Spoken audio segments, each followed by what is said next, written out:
Bonjour à toutes et tous, vous écoutez First Print, votre podcast comics préféré pour une pastille du Focus Pulps. D'habitude, on fait le Focus Pulps au sein de nos front pages, mais voilà, on a eu des petits aléas d'organisation et c'est pour ça qu'on se prend le temps d'enregistrer le Focus Pulps du mois de mars 2025 à part. Alors si jamais vous tombez sur ce podcast et que vous ne savez pas ce dont il s'agit, sachez que dans le cadre du partenariat que nous avons avec l'enseigne Pulps, donc des comic shops répartis sur Paris et sur Bordeaux, nous avons aussi donc cette chronique du Focus Pulps qui vous propose d'aller découvrir des comics VO à prix de lancement sur le site pulps.fr.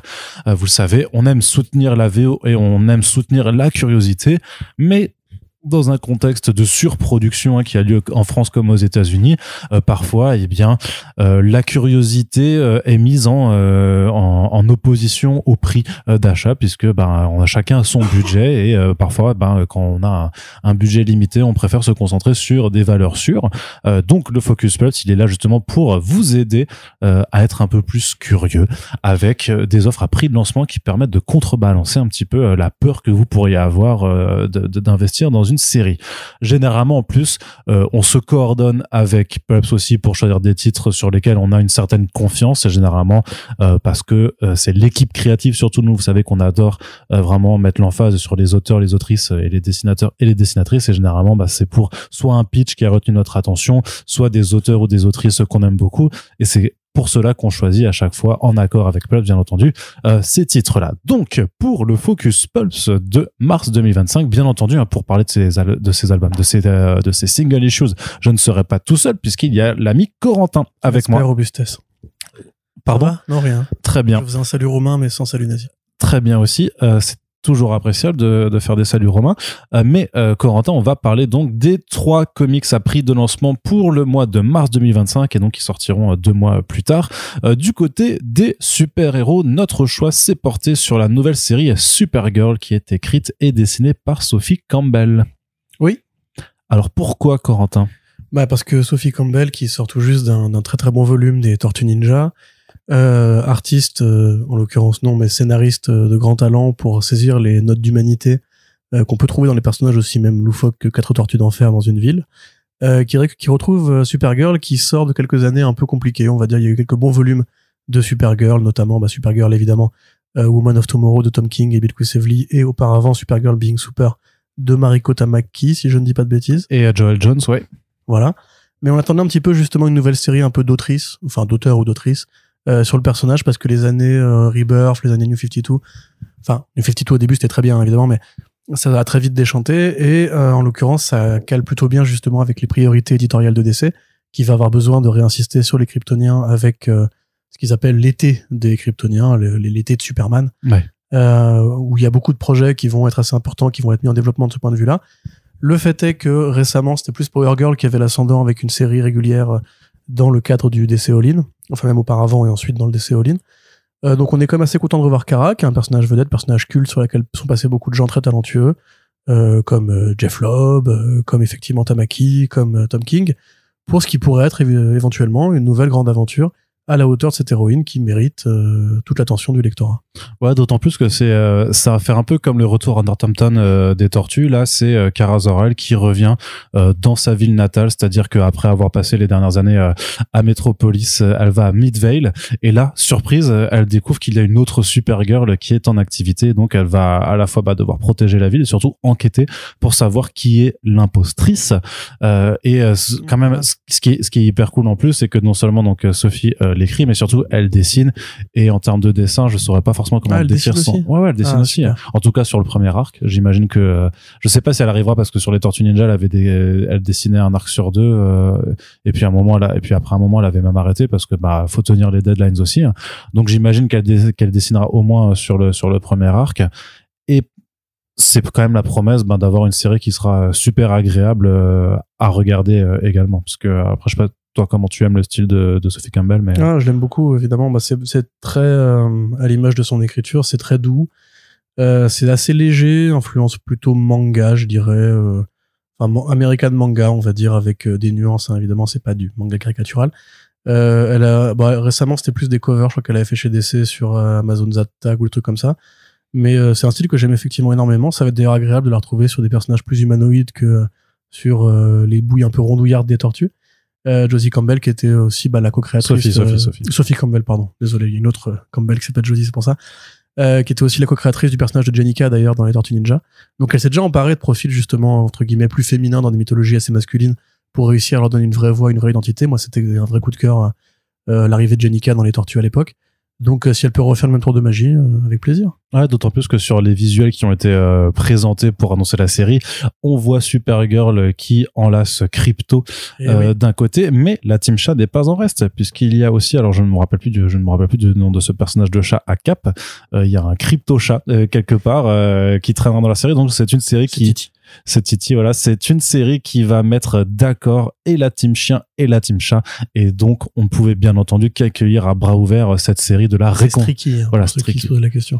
Donc on ne pouvait accueillir qu'à bras ouverts cette série qui sera un peu sûrement le comics de la réconciliation entre ces deux équipes. Et en plus, c'est pas idiot ce que tu dis, puisque c'est vrai qu'au départ Supergirl, qui était un personnage qui avait été un peu pensé pour être un décalque justement de Mary Marvel et tout le succès en fait qu'avait eu la Marvel Family dans les aventures des comics Captain Marvel, donc ils sont devenus Shazam ensuite. Et il y avait toute cette espèce d'environnement étendu avec le poney Comet, avec le chat, avec Crypto, avec tout ce côté un peu on va créer plein de sidekicks à Superman et faire un esprit vraiment plus américain, plus animaux, femmes et enfants et foyers, etc. C'est assez rigolo. C'est aussi un truc que Tom King avait remis en avant dans Woman of Tomorrow avec la présence du poney. Donc c'est marrant de se dire en fait qu'on considère que cet héritage-là est non seulement illégitime, mais qu'il est important à remettre en avant. Précisément d'ailleurs, c'est au moment où James Gunn compte lui-même réintroduire, ou plutôt même introduire pour la première fois de l'histoire de l'univers, Crypto dans un film en image réelle. Donc voilà, vive les animaux et vive les Kryptoniens. Très bien. Donc ça, ce sera pour la recommandation du côté des super-héros. Alors après, par contre, pour les Indiens, on a 2 titres à vous proposer également. Il y en a un qui s'annonce particulièrement ambitieux, ça s'appelle Free Planet, Corentin. Oui, Free Planet, qui est une création de Aubrey Sitterson et Jed Doherty. Ouais. Alors c'est 2 personnes dont on a déjà parlé d'ailleurs dans le front page, je crois, si je dis pas de bêtises. Mais l'idée en fait c'est que c'est une complète remise en question de leur style. C'est-à-dire que ces 2 personnes en fait sont plus connues pour produire des comics humoristiques, donc à portée comique, hein, vraiment ça peut être sur plein de sujets. Ils ont fait du space opéra, ils ont fait une histoire d'amour façon Conan le Barbare, si Conan était une nana et tombait sur un personnage très chétif et tout de suite très amoureux d'elle, et plein de petites, enfin vraiment des petites conneries en fait par-ci par-là, qui étaient souvent bien réalisées. Il y avait un petit côté et voilà, et dans quoi je m'engage, dans un petit côté Cal Stark, tu vois, chez Aubrey Sitterson, en plus gras. Voilà, c'est un Cal Stark qui aurait découvert la bœuf. D'ailleurs, il a même fait des comics sur un maître kung-fu qui découvre la marijuana. Donc on va dire que c'est un peu de l'humour très américain, de l'humour très potache, très enlevé. Et là, en fait, effectivement, il a probablement dû se poser la question de qu'est-ce que je fais maintenant que j'ai fait tout ça? Est-ce que je continue ad vitam aeternam à faire des comédies en prenant les codes des années 80-90 qui moi me plaisent? Ou est-ce que, justement, je vais essayer, comme dirait Daniel Warren Johnson, de push the envelope, expression américaine qui veut dire grosso modo faire mieux, aller plus loin, aller plus fort. Aller plus haut. Aller plus haut.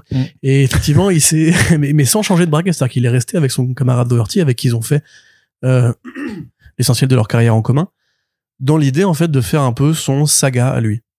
C'est-à-dire de faire une grande épopée de science-fiction qui prend pour sujet une planète dans une fédération galactique un peu dictatoriale, qui vient tout juste d'acquérir sa liberté, son indépendance. Voilà, donc c'est une série qui aura probablement un thème décolonial assez important.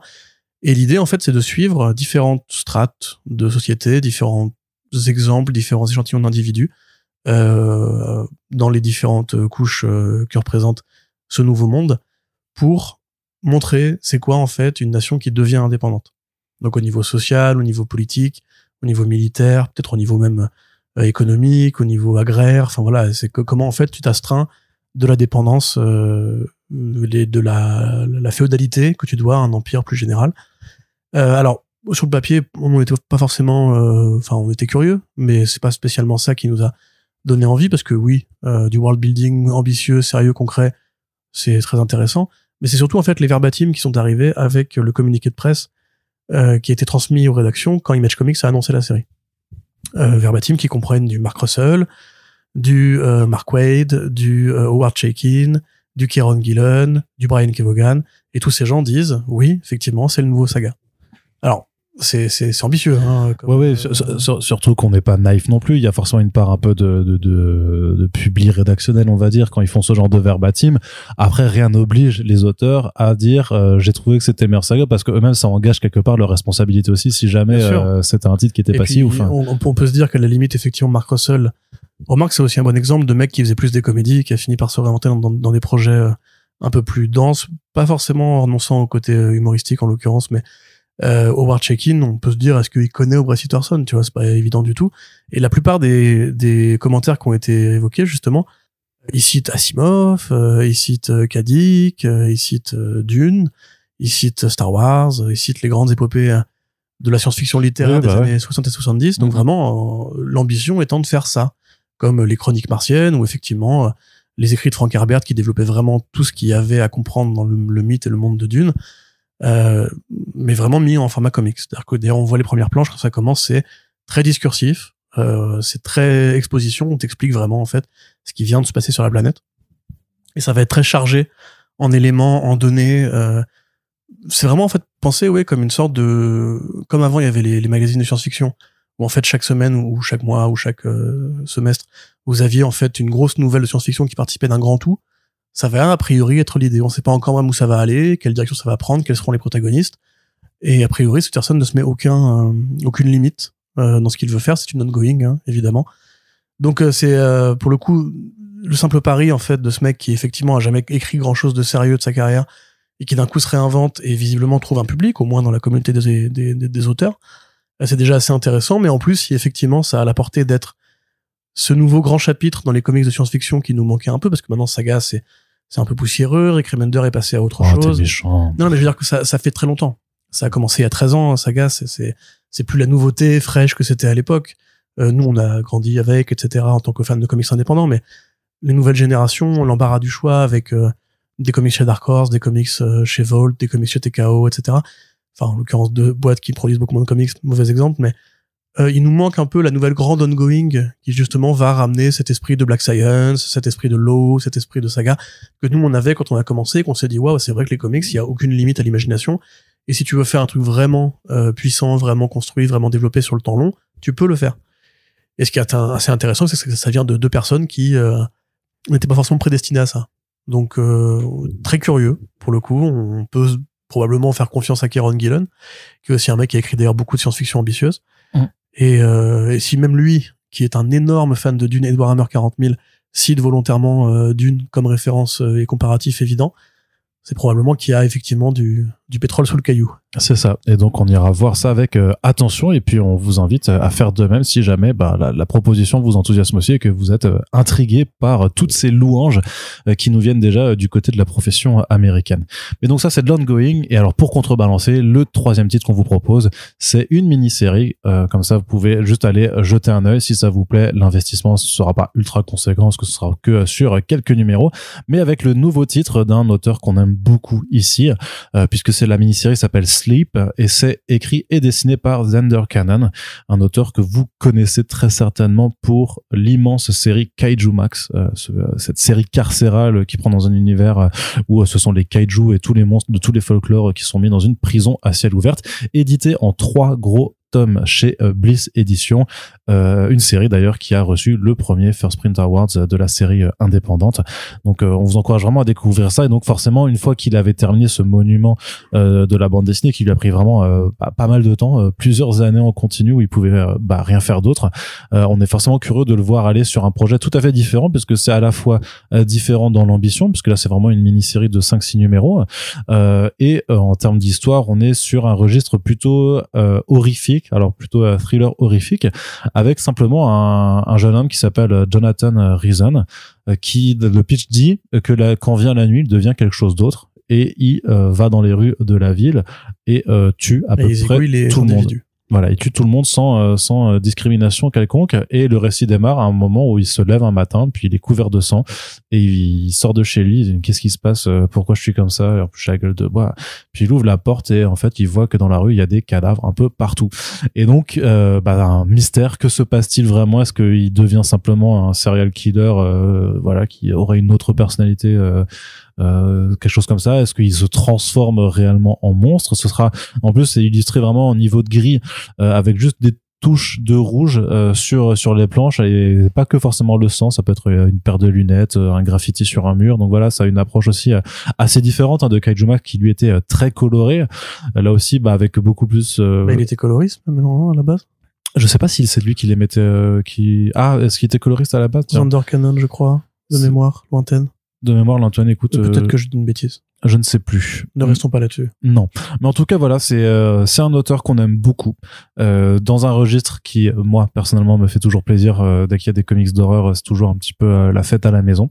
Corentin, j'imagine que ça t'intéresse un petit peu aussi quand même. Bien sûr, mais j'ai toute confiance en Monsieur Canon pour la suite de sa carrière. C'est vrai que c'est curieux qu'il aille directement vers... je pense que c'est pour se reposer un peu. Oui. Parce qu'effectivement, quand t'as fait un travail aussi long que Kaiju Max, t'as probablement envie, justement, et t'as eu d'autres idées dans l'intervalle que t'as envie d'expérimenter sans forcément te mettre le challenge de repartir sur un truc de plusieurs années. Le pitch, plutôt classique. En l'occurrence, ça évoque des films ou des romans qui ont déjà eu lieu. Enfin, je sais pas, même le Horla, tu vois, c'est un peu le même délire. Sauf qu'il tue personne dans le Horla, c'est juste un paranoïaque, mais bref. Enfin, je sais pas comment vous l'interprétez, à vous de me dire. Mais bref, non, je suis assez curieux. Graphiquement, c'est très joli.